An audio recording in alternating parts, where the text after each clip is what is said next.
Hello my dear family, তোমরা সবাই কেমন আছো? আশা করছি তোমরা সবাই ভালো আছো। তো দেখতেই পাচ্ছ এখানটা আমি সবজি কেটে নিয়েছি। বরিয়ালি মাছ এনেছিল, ছোটোগুলো দিয়ে সবজি দিয়ে আমি চচ্চড়ি বানাবো। আর আমি বড়গুলো আলাদা করে রেখেছি, সেগুলো দিয়ে আমি কি বানাবো তোমাদেরকে দেখাচ্ছি, দাঁড়াও। এখানটায় দেখো আমি আলু আর মটরশুঁটি বয়েল করে নিয়েছি। বড় বরিয়ালি মাছগুলো দিয়ে এগুলো দিয়ে আমি একটা ঝোল বানাবো। টমেটো দেবো, ধনে পাতা দেবো, পেঁয়াজ দেবো। আর এখানটায় দেখো আমি মাছগুলো ভেজে নিয়েছি, ছোটো মাছগুলো ভেজে নিচ্ছি। সাথে থাকো তোমরা। আলু আর মটরশুঁটিটা আমার বয়েল হয়ে গেছে, এখন এটাকে নামিয়ে নেব। আমি ছোটো মাছটা বানিয়ে নেব। তেজপাতা দিয়ে দিয়েছি,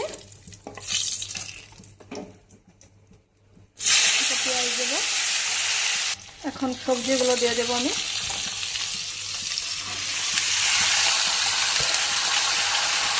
নুন দিয়ে দেবো। এখন কাঁচা লঙ্কা পেস্ট দেবো, 1 চামচ জিরে দেবো, একটু ধনে গুঁড়ো দেবো, আর কাশ্মীরি লঙ্কার গুঁড়ো দেবো অল্প দিয়ে এটাকে ভালো করে মিশিয়ে নেব। এখন এটাকে ঢাকা দিয়ে দেবো। এখন বড় মাছগুলো ভেজে নেব আমি, বড় মাছগুলো।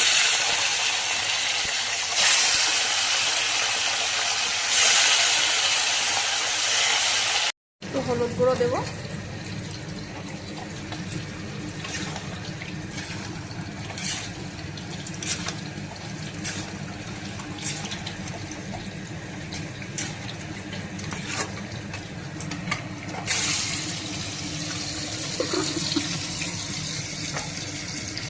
তো এখন মাছগুলো দিয়ে দেবো আমি। এখন দেখো মাছগুলো দিয়ে দিয়েছি আমি, আর অল্প ধনে পাতা কুচি দিয়ে দিয়েছি, আর অল্প জল দিয়ে এটাকে আমি ঢেকে রেখে দেব। এখন কড়াইতে আমি পেঁয়াজ দিয়ে দেবো।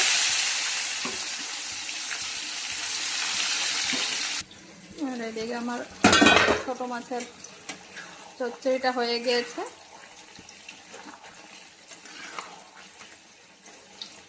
এটাকে আমি এখন নামিয়ে নেব।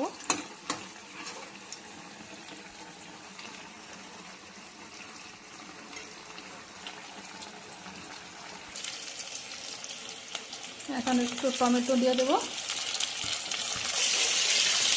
আনকাল মতো নুন দিয়ে দিয়েছি।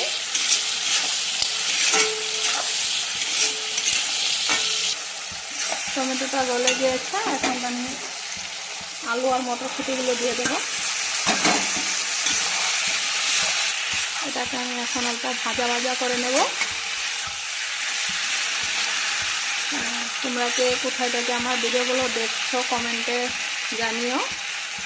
আর তোমরা কে আমার মতন এভাবে বানাও সবজি, তারাও কমেন্টে জানিও।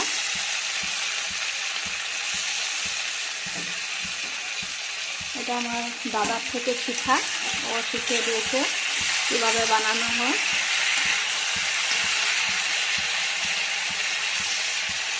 এখন আমি এক এক করে মশলা দিয়ে দেবো এটাতে।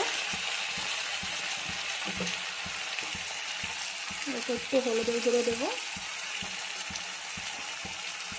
একটু জিরের গুঁড়ো দেবো, কাঁচা লঙ্কা পেস্ট দেবো,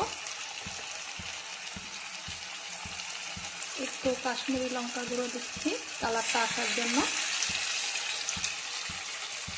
আর এখানে অল্প আদা বাটা দেবো,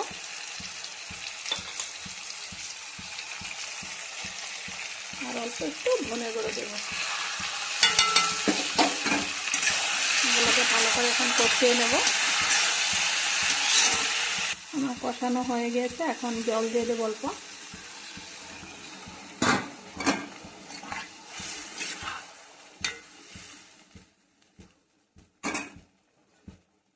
এখন মাছগুলো দিয়ে দেবো।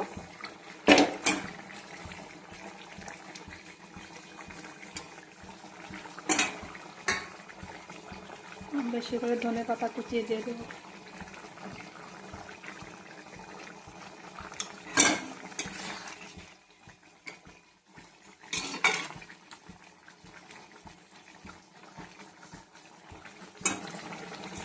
তো আমার এটা হয়ে গেছে, এটা আমি নামিয়ে নেব।